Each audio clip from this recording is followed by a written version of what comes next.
Okay, guys, thanks for sticking with us so far. This is our second to final session for today.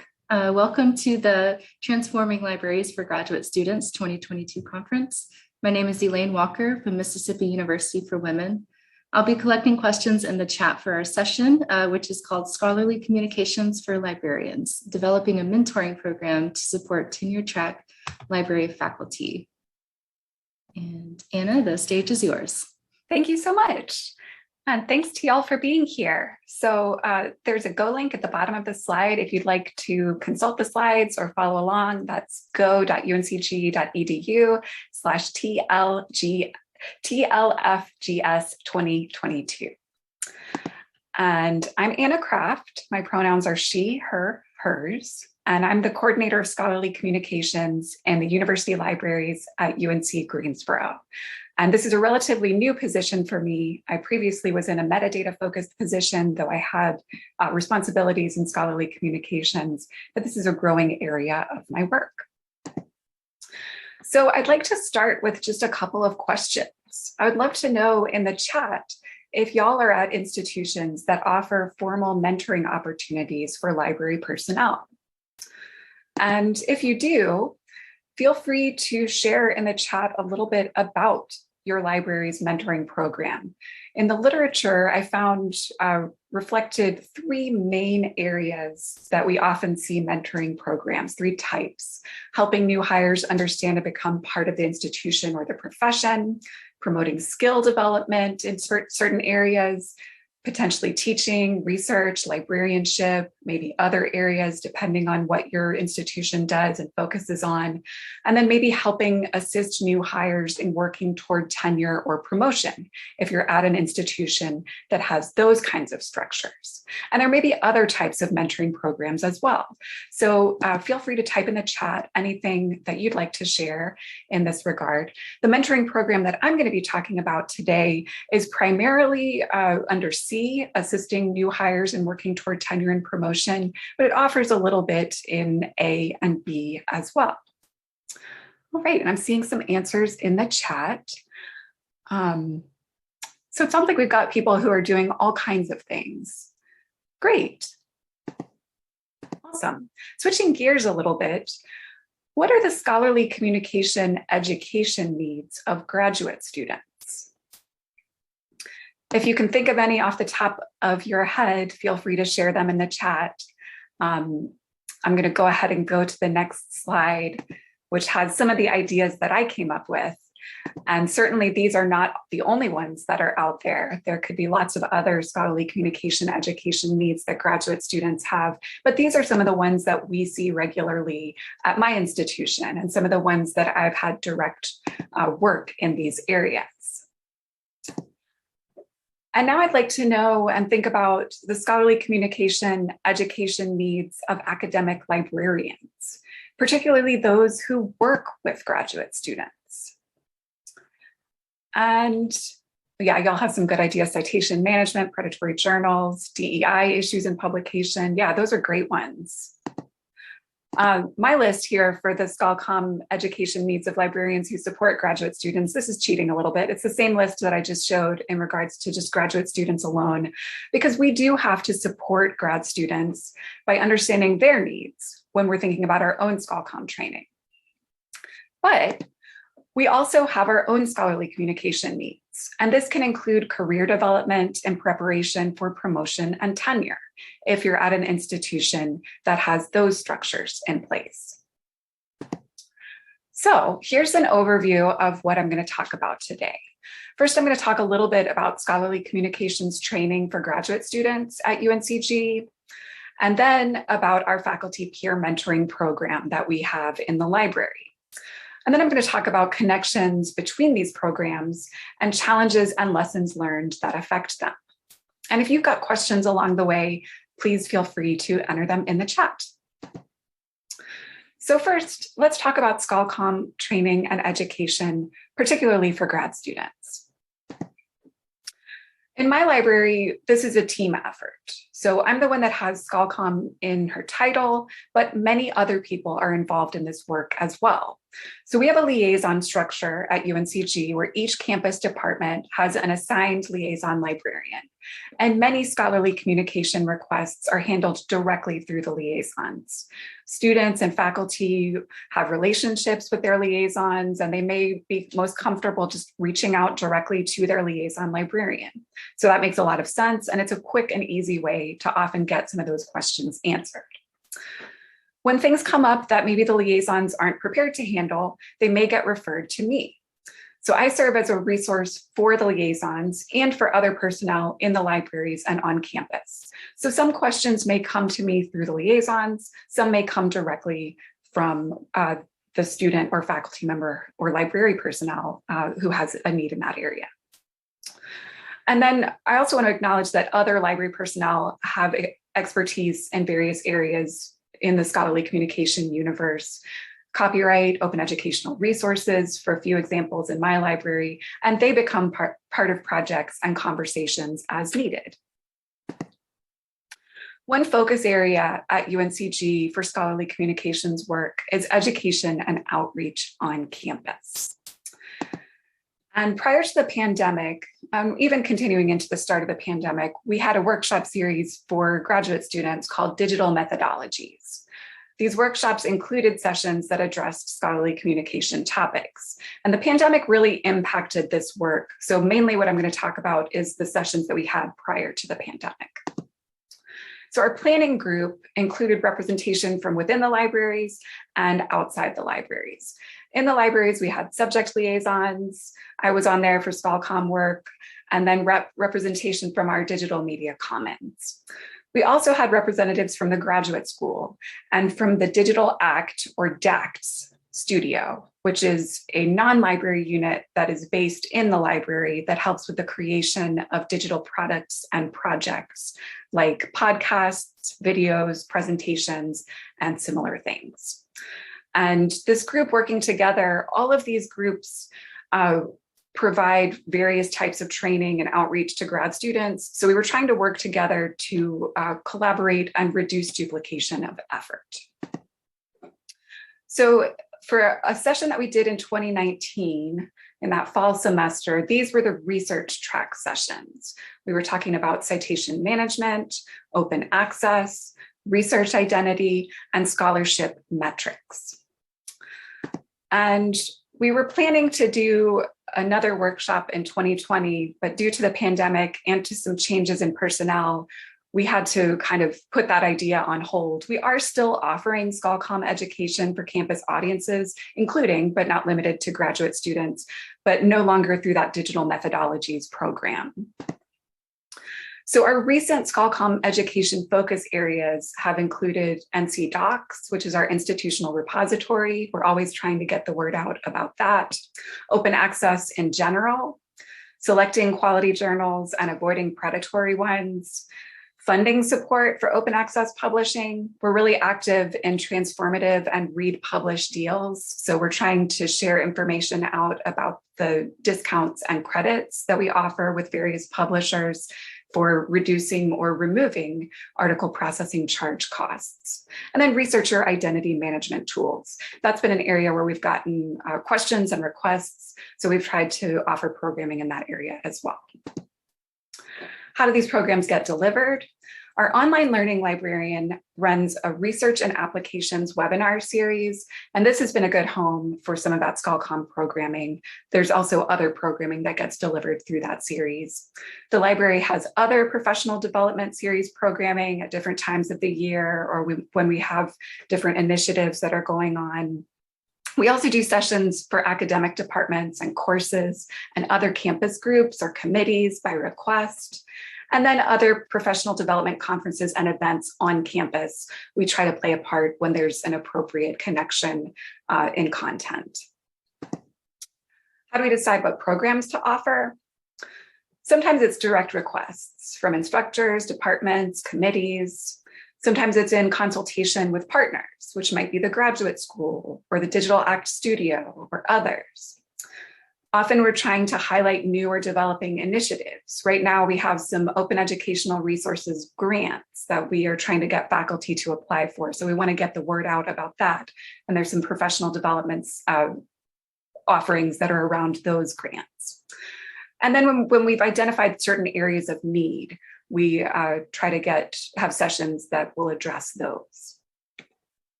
Many of the scholarly communications session requests and needs for our campus audiences can align with requests and areas of interest that are expressed by librarians that are in our mentoring program. So now I want to change gears to talk more about that. And our mentoring program started before I started at UNCG. It was initially started in 2008 as a program to pair untenured librarians with tenured library mentors. And it offered lunch and learn programming, like bring a brown bag lunch if you'd like, and we will sit in the conference room and learn about a certain topic. And those were offered as time and availability allowed, not super frequent. The program was reworked in 2016 to try to create more engagement and opportunity for oversight. So at that point, we created a rotating mentoring coordinator position. This coordinator is a tenured faculty member, and they are appointed to serve a 2-year term in that role. And they take on that role on top of their existing job responsibilities. A little more about the program. It's available to all untenured librarians, but no one has to participate. It's encouraged, but it's definitely not required. And the mentees, the untenured librarians, are really asked to be the ones that drive the partnership, that let their mentors know what they need and what would be useful to them in terms of mentoring. The pairs are encouraged to provide confidential mentoring when needed, and mentees are also encouraged to support each other through the process of going up for tenure and promotion. And this role as mentor is considered professional service for those library tenured mentors. What do the mentors do? They might answer questions and offer context about the libraries and the campus, provide guidance and support on reappointment, promotion, and tenure. Things like maybe reviewing the annual review document for giving feedback on that, or on promotion and tenure packets before they get submitted. But it's really, of course, not the mentor's responsibility to make sure that the mentee is successful. Of course, they're there to be supportive, but it's on the mentee to be responsible for their own success in review and promotion processes. The mentoring coordinator is the one that helps ensure that all the untenured librarians are offered the opportunity to get a mentor. And they're asked to provide, through working with the promotion and tenure committee, an annual workshop on the process, paperwork, and schedules for reappointment, promotion, and tenure processes. They coordinate other programming as needed or desired by the mentees, and they encourage other forms of mentoring and peer mentoring. They're also the person that's most likely to communicate ideas or concerns regarding mentoring or the program to the administration and other groups. So for those first few years of this rotating coordinator model, all the sessions were in person. And some workshop and discussion topics were drawn from mentee and mentor suggestions. Others were designed to support annual review, promotion and tenure, and other faculty processes. There was some social programming, and the programming frequency was highly variable according to who was in charge of the program and how much time they had to devote to it. The sessions were generally open to all library faculty.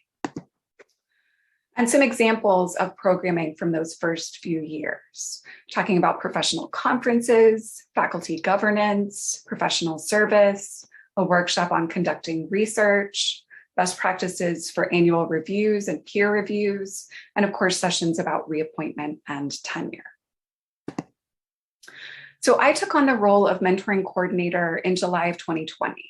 This was 3 months into the COVID-19 pandemic. Many library personnel were working remotely. I think maybe even most library personnel in my library were working remotely at that point, and we were not allowed to have any in-person meetings. So it was a very different situation than we were used to. We had prior to the pandemic, it was a very in-person focused culture. So this was a real shift in many ways. Also, at the same time, though unconnected to the pandemic, we had a newish faculty activity tracking system. At that time, I think it was called Digital Measures Activity Insight. It's now called Watermark Faculty Success. And that was being implemented for use in faculty review, tenure, and promotion processes. Those processes had previously had some paper components.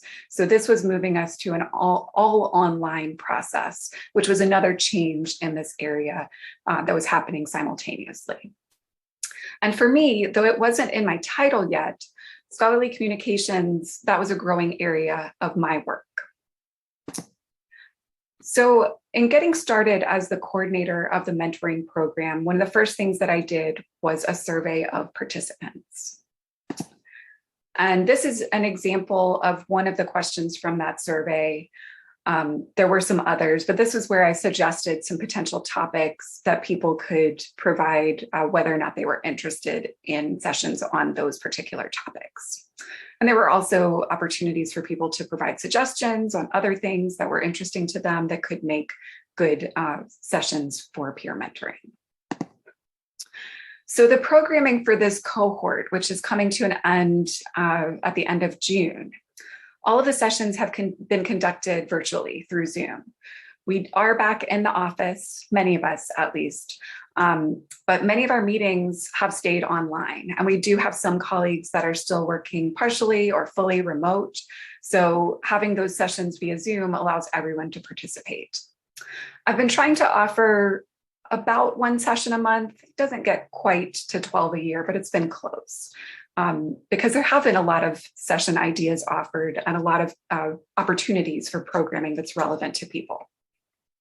We haven't been doing social programming due to pandemic restrictions, though we have had a couple of sort of informal discussion-based Zoom sessions. And while some sessions have been open to all library faculty, others have been specific to certain groups. So for example, in the most recent reappointment focused session, the only people who were invited were the current candidates, their mentors and supervisors, and the dean. And also I think there were a few P&T members, although they may actually have been supervisors as well. But those were all the people that had active roles within that reappointment process, with the purpose of trying to keep that session focused on the needs of the people who were going through the process. What has informed program topic selection? Responses to that survey that I shared, direct requests from program participants, availability of speakers and expertise. So as the mentoring coordinator, I don't have to lead all the sessions. I don't have to be the expert on all of the things, but I do have to be able to find speakers on the topics that we want to do sessions on. So it's ended up that I've provided some of them, I've led or co-led them, and I've had other colleagues with expertise lead some of the other sessions. There are always sessions to support the promotion and tenure process and annual review. And there also have been some opportunities for alignment with other professional development programming on campus, including programs for graduate students. So some of the programs have been library specific, about reappointment, service, annual review and peer review, external review for promotion, etc. Other programs have addressed scholarly communication topics that impact librarians as well as faculty, students, and others who are outside of the library. And some recent ScholComm-focused sessions have included designing and conducting research projects, demonstrating impact, differences between closed and open publishing. We've had some lightning rounds where colleagues talked about recent, current, or planned research projects. That was a popular one, and it was great to get to hear about the research that people were doing that others may not have been aware about. And we've got one coming up next week about tools for organizing and sharing research output. And I see a question about the faculty activity tracking system. So the question is, I'd like to know more about the faculty activity tracking system. Is it just your library or university-wide system? It's university-wide and it's for all faculty. And it is used for across campus for promotion and tenure processes, for annual review. And it's also used to pull data on publications, presentations, grants. So implementing it a few years ago was a pretty big deal, because before that, different groups, different departments and units on campus were using different systems. So getting everybody into that new system and getting all that data moved over, which, to be clear, we did not have to move the data ourselves, but getting people trained and used to using that new system was a pretty big challenge. So creating content for these mentoring sessions has been a great way for me to develop and learn in this ScholComm position, and to build content that can be used not just for these mentoring sessions, but then can be adjusted for other audiences. So that leads me to this next section about connections, challenges, and lessons learned. What's different about ScholComm programming for these different groups, for graduate students and other campus constituencies versus for librarians who are on the tenure track? So for campus audiences, the focus is really on the support that we provide and making connections between them and their liaisons and the library so that they know where to go to get that support. For librarians, we want to support their individual promotion and tenure needs to make sure that they are as successful as they can be in those processes. And we also want to make sure that they have the information that they need for when they get questions from their departments and their liaison areas. What's the same about preparing programming and outreach for these groups? The importance of collaboration, the delivery, and some of the challenges.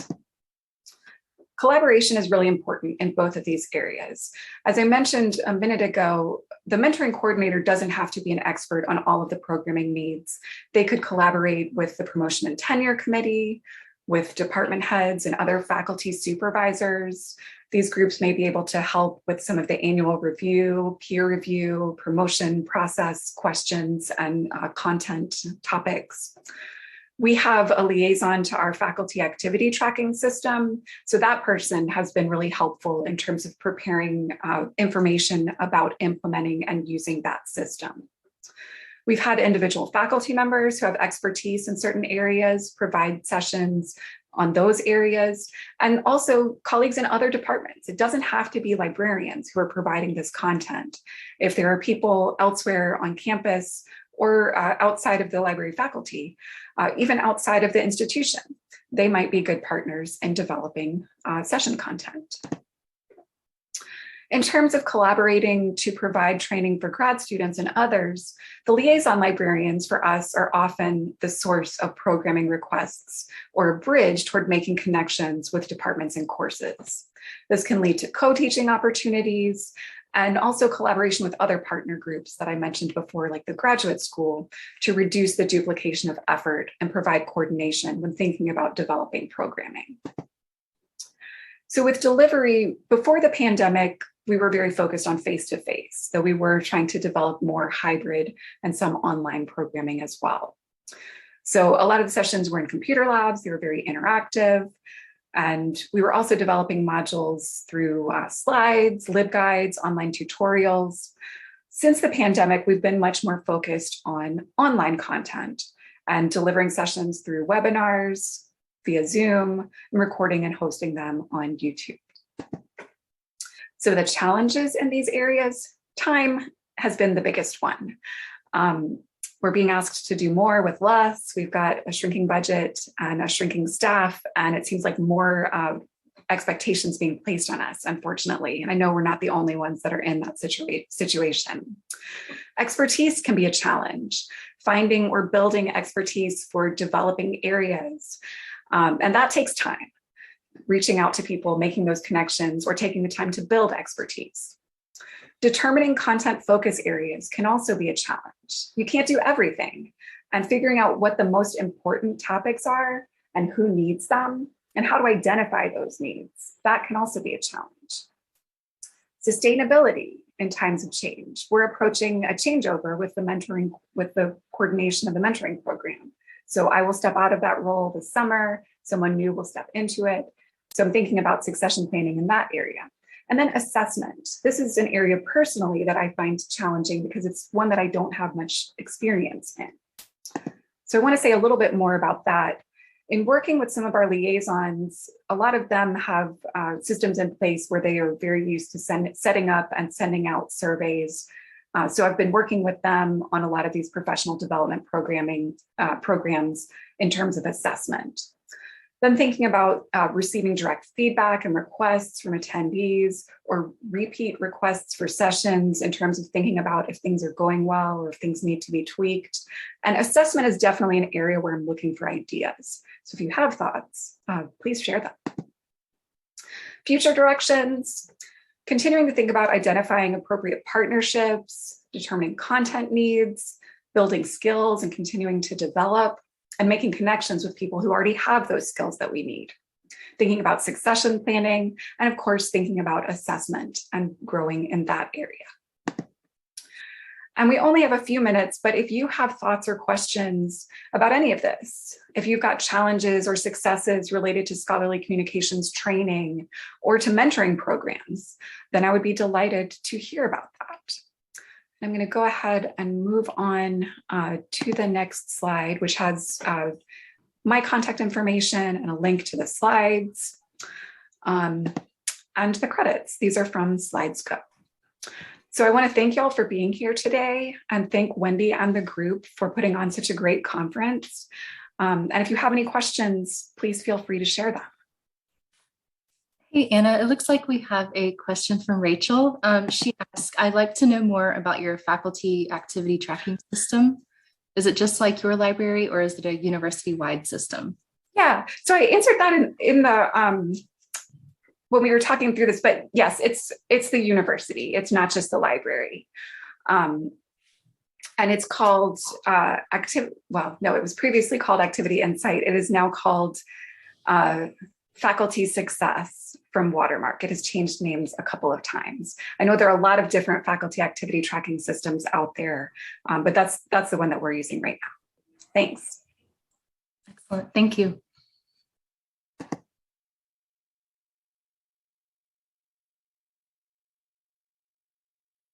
And it looks like that's all we'll have for this session. So you guys, oops, it looks like Erica's got a question. Where do supervisors fit into the structure?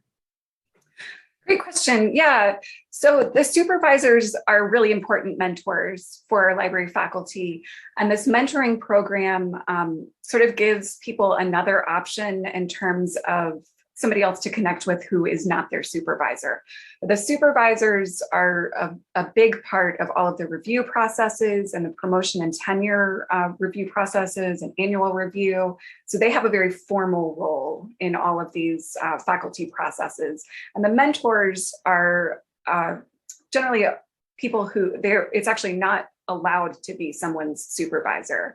And generally we try to pair someone with a mentor who's outside of their department to try to give them exposure to people who are outside of their department and who may be able to provide other perspective.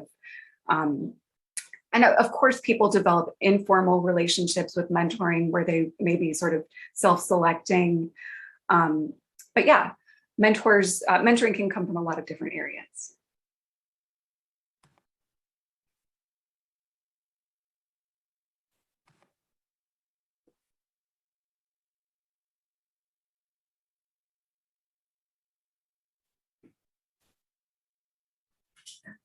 And I think that's it. Thank you again. Thank you.